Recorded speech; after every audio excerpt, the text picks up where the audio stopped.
Thanks for staying with us on the Late Night News. Now, the countdown for not just the new year, but for the big tennis feat, the Chennai Open has begun. The ambassador for the event this year, Marin Cilic, is in town. The Croatian is a two-times Chennai Open champion and currently world-ranked 14. Our sports reporter Sudarshan spoke exclusively to him about his chances this year and his special bonds with the city. So Cilic 2010, if you talk about you have seen all the you have reached the semi-finals of the Australian Open, you have reached the world number 9 ranking. So if I ask you to describe about 2010, what would be that? Well, for sure, Australian Open gives a big credit for that, for the 2010 good year, but definitely first thing was that I won the Chennai Open here and defended my title, first time in my career to defend one ATP tournament, and for sure this was great title for me, and this is my 5th time coming back here, and that shows how much I enjoy to play here and how much I enjoy to be in this tournament. Who do you see the toughest competitor in this tournament this time? Well, I mean, the field is really strong as every year, and I mean, you can see that finalists of Wimbledon, Thomas Berdych is here, and a lot of other guys as Gasquet and different guys who can be really tough. As you can see in past years, some outsiders were in the finals and having some good results, as it's first tournament of the year and everybody can surprise. So definitely this year is going to be very interesting for me as well to defend again my title. And how has been Chennai fans for you?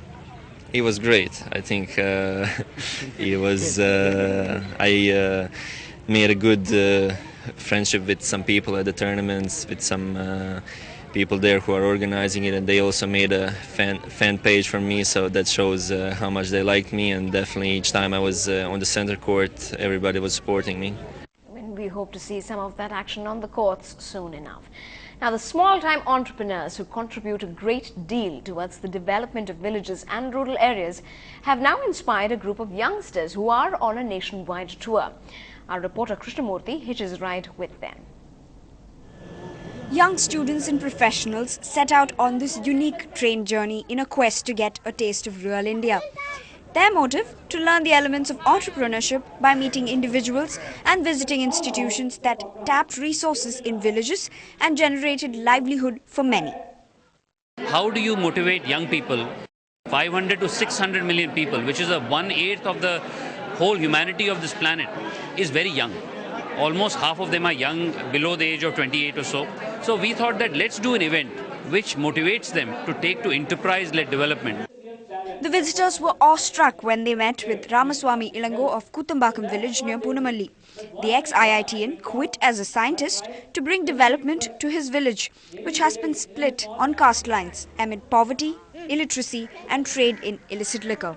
Once after attending a session, it really touched me. It made me feel, okay, I have a duty and I'm a citizen of this country and I have to give back to society. It's much more than giving back. I have to own the problem. I belong to the problem, and as an engineer, I can solve. The innovations that they talked about over here, it is mind-blowing, and I can really own the problem, and I really feel I have to do something for the country.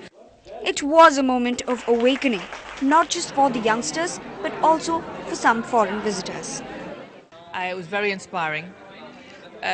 The lessons that you learn, you could apply anywhere in the world. So I feel that I can learn from India what can happen in Britain. 18 days, 13 destinations, one aim, that at least one of these 450 young entrepreneurs transforms India with their unique idea. In Chennai, this is Krishnamurthy for NDTV Hindu. Well, Krishnamurthy there too, joining in the determination drive. That's all from me and the crew here.